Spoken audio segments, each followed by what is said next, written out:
सबसे underrated mistake, पूछते ही नहीं हो। आप एक बिगनर फिल्म मेकर हो और खुद से ही गियर सेलेक्ट कर रहे हो। 7 ऐसी मिस्टेक्स बताने वाला हूं जो 90% लोग अमूमन करते हैं और आपको वो गलतियां अवॉइड करनी। तो दोस्तों, मेरा नाम है मजीद नागर, आप देख रहे हैं the north India award winning senior rental house. अगर आप एक फिल्म मेकर हो, आप एक कंटेंट क्रिएटर हो या फिर आप एक फोटोग्राफर हो, ये वीडियो आपके लिए बहुत ही ज्यादा इंपॉर्टेंट रहने वाली है। लास्ट तक देखना, लास्ट में कुछ अमेजिंग बताने वाला हूँ। मिस्टेक नंबर 1, कंपैटिबिलिटी चेक ना करना। आपने सोनी का FX3 कैमरा तो रेंट कर लिया, बट आपके जो लेंसेज हैं वो कंपैटिबल ही नहीं है। आपको लगा कि भाई यूज हो जाएंगे, ठीक है। तो ये बहुत बड़ी मिस्टेक हो जाती है कि भाई साहब, आप शूट पे जाते हैं और शूट ही स्टार्ट नहीं हो पाता। तो जब भी आप इक्विपमेंट्स को रेंट करें तो ऑलवेज आस्क कंपैटिबिलिटी, लेंस कौन सा है, कार्ड कौन सा है, बैटरी कौन सी है। भाई नेवर हेजिटेट, बी फ्रैंक। अगर आपको कहीं भी डाउट है, आप एक न्यू बीज हो इस इंडस्ट्री में, तो आप बेझिझक होके अपने रेंटल हाउस से क्वेश्चन पुट अप कर सकते। मिस्टेक नंबर 2, बिना रिक्वायरमेंट को समझे गियर्स को रेंट कर लेना। भाई वो महंगा कैमरा है, इसका मतलब ये नहीं है कि वो आप जो शूट करने जा रहे हो वहां पर उसकी जरूरत है। आपको एक नॉर्मल यूट्यूब वीडियो शूट करने और आप एक बहुत महंगा कैम सेटअप रेंट कर रहे हो, पैसे की वेस्टेज तो होगी यहाँ पर ना। तो ज्यादा महंगा गियर बेटर वीडियो नहीं होता दोस्तों। सबसे पहले अपनी रिक्वायरमेंट समझें, ठीक है। आपको इंडोर शूट करना है, आउटडोर शूट करना है, लो लाइट परफॉर्मेंस है, किस तरह का शूट करना है, ठीक है। अपने रेंटल हाउस से डिस्कस करें और फिर उसके अकॉर्डिंग इक्विपमेंट्स को रेंट करें। अपनी नीड क्लियर करो, फिर सेलेक्ट करो। तीसरी और सबसे गंभीर प्रॉब्लम भाई, इक्विपमेंट को बिना टेस्ट किए रेंटल हाउस से ले जाना सीधे शूट पे। तो लोग क्या करते हैं, सीधा गियर्स लेके शूट पे चले जाते हैं और वहां पर क्रिएट होती है असली प्रॉब्लम। कैमरा रिकॉर्ड नहीं कर रहा, लेंस फोकस नहीं कर रहा, ऑडियो भाई साहब रिकॉर्ड नहीं हो रही है, कार्ड करप्ट है। तो भाई ये किसी भी फिल्म मेकर्स के लिए, किसी भी DOP के लिए, किसी भी फोटोग्राफर के लिए ये बुरे सपने जैसा ही है।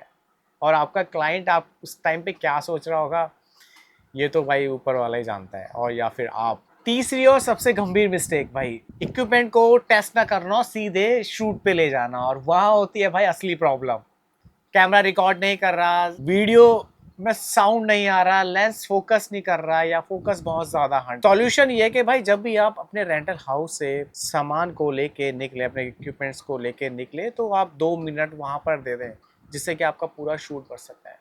निकलने से पहले एक बार टेस्ट शूट करके देखें, ऑटो फोकस चेक करके देखें, अपना कार्ड सही से काम कर रहा है नहीं कर रहा है वो टेस्ट करके देखें, लेंस प्रॉपरली फोकस कर रहा है नहीं कर रहा है। तो ये छोटे छोटे स्टेप्स आपको हमेशा आगे रखेगी, और आपका जो शूट पे जो टाइम वेस्ट होगा, पूरा शूट खराब हो सकता है, वो ये गलतियाँ ये मिनिमाइज कर देती है। सतर्क रहें और ये मिस्टेक ना करें। मिस्टेक नंबर 4, एसेसरीज को इग्नोर करना, सिर्फ कैमरा ही रेंट पे लेके चले जाना, भाई बाकी का काम तो मैं संभाल लूंगा। नहीं नहीं नहीं, ऐसा नहीं हो। हर एक चीज के लिए, हर एक इक्विपमेंट्स यानी एसेसरीज की बहुत ज्यादा जरूरत पड़ती है। अभी मैं जो शूट कर रहा हूँ भाई, इसमें सिर्फ मेरा कैमरा नहीं लगा हुआ है, मुझे माइक की जरूरत पड़ी है, मुझे लाइट्स की जरूरत पड़ी है, मुझे ट्राइपॉड की जरूरत पड़ी है, मुझे स्टैंड की जरूरत पड़ी है, मुझे स्क्रीन की जरूरत पड़ी है, तभी ये एक वीडियो मैं कंप्लीट कर पा। ये ध्यान में रखना है कि आपका जो प्रोजेक्ट है वो किस तरीके का है। मुझे हैंडहेल्ड शॉट लेना है तो मुझे गिम्बल की भी रिक्वायरमेंट पड़ सकती है, मुझे ऑडियो रिकॉर्ड करनी है तो मुझे माइक्स भी लेने पड़ेंगे, मुझे लाइट चाहिए, मुझे कलरफुल लाइट चाहिए तो मुझे 8GB लाइट्स भी लेनी पड़ेगी। तो मेक श्योर सिर्फ कैमरे से काम ना चलाए।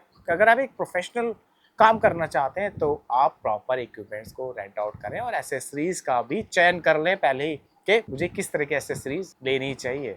5वीं मिस्टेक, लास्ट मोमेंट पे कैमरा बुक करना। अरे वो तो मेरी जान पहचान के, हाँ मिल जाएगा मुझे। नहीं, ऐसा नहीं होता भाई, उनके पास भी तो बहुत सारी बुकिंग्स है ना। लास्ट मोमेंट पे कैमरा बुक करना आपको स्ट्रेस दे सकता है और आपके क्लाइंट को भी स्ट्रेस दे सकता है, क्योंकि बिना इक्विपमेंट के तो शूट नहीं होगा ना।